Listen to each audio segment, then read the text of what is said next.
What up, guys? Welcome back to Patriot Prepper. I'm your host, Kelly. Hope everyone had an awesome Thanksgiving and got to spend time with the people that you love. Now, while I was recovering from eating way too much food, I found myself scrolling on Facebook, just killing time. And I came across a popular prepper page. And on that page, a few people who are totally new to preparedness was asking the classic question, right? Where should I start? And although there was some good answers, right? But man, there was also a lot of terrible ones. Like someone was saying, I'm starting off buying 3 years of freeze dried food, right? Or buying like a $700 bug out bag. Yeah, no, right? So today I wanted to make just a quick video explaining what I believe a brand new pepper should start with. Not prepping for the end of the world, or not World War III or zombies, just starting out, just a foundation. And the first thing I would say would be one, mindset, right?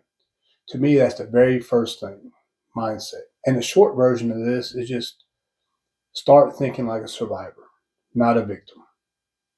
But behind that, there's a lot going on. We're talking about situational awareness, threat assessment, EDC habits, the survival mentality. See, the mindset is the filter that everything else goes through. If your mindset is off, no amount of gear is going to fix that. My second part of advice would be prep for today and tomorrow, not 6 months from now. Look, having 6 months of food is great. But what good is that going to do if you let yourself fall apart physically and mentally today or tomorrow? If you expire tomorrow, it doesn't matter how much rice and beans you have stacked up. So when I say prep for today, I mean try to keep yourself in the best possible health you can. Carry the items that you need if the world fell apart while you're at work or you're at the grocery store. Build your EDC around that, around your real life, not around fantasy scenarios. Same thing for your vehicle. If you drive back and forth to work, but you don't have the basic tools, lights, repair items, emergency gear in your truck, what good is building a $300 bug out bag at the house?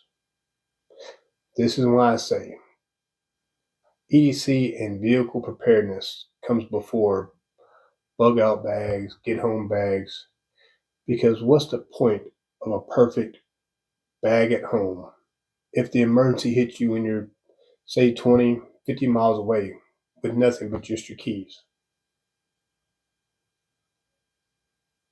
The next thing I would say is ask yourself, is this good advice or is this BS? That Facebook thread reminded me, there is a lot of good information online, but there is a lot of bullshit. And some of that will do more harm than good. So I want to hear from y'all in the comments.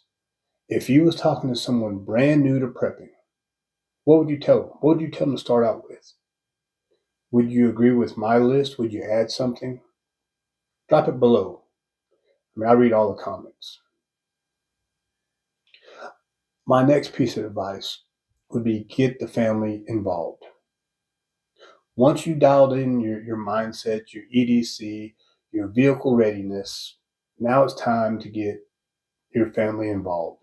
Because, really, at the end of the day, this is why we prep. To keep them safe, to keep them warm in the winter, to keep them fed, to keep them from becoming just another victim. This is where you start building that family emergency plan, simple prepper budget, and basic household readiness.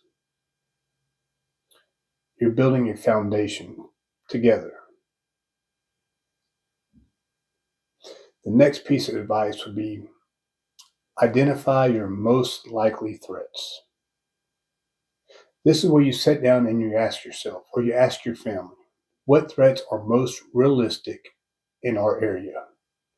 Is it winter storms, tornadoes, power outages, civil unrest? It could be job loss. It could be medical emergencies. Prep for the probable first, not the Hollywood version. And once you do that, now it starts to make sense to layer in the food storage, the water storage, the gear, the bug out bags, get home bags. But I want to make this point very clear. Gear means nothing without training. You could have the best gear in the world. You could have $5,000 worth of bug out bags and gadgets, but if you don't know how to use it, you might as well not have anything. See, that's where people mess up. They buy the gear, but they never train with it. They never test it. They never break it. They never stress it. So let me ask you something. Be honest. How many of you know someone like that? We all do. Drop it in the comments. If I was advising a total newbie to prepping, I would tell them, go camping. Grab your gear, grab your family, and go camp for the weekend. Use the gear. Test it, break it, fix it. Find out what works and what doesn't. That experience alone will teach you more than any YouTube video ever will, including this one. The next piece of advice would be start off small. Master the small things first. See, when people hear prepping, they immediately jump to the end of world stuff, right? But they forget about not having anything in their truck to fix a flat tire, not having a flashlight during a power outage, not having water maybe during a 3-hour road trip, or not having backup heat in that winter storm. Start small. Master the little emergencies, because those are the ones that actually happen. Once you get squared away on those small stuff, the big stuff becomes way easier. But all right, guys, I hope y'all got something out of this video. And if you don't need this advice, maybe you know someone who does. Share it with them. Get them started in the right way. Thanks for watching. Stay safe. And remember, those who prepare today survive tomorrow. Thank y'all. Patriot Prepper out.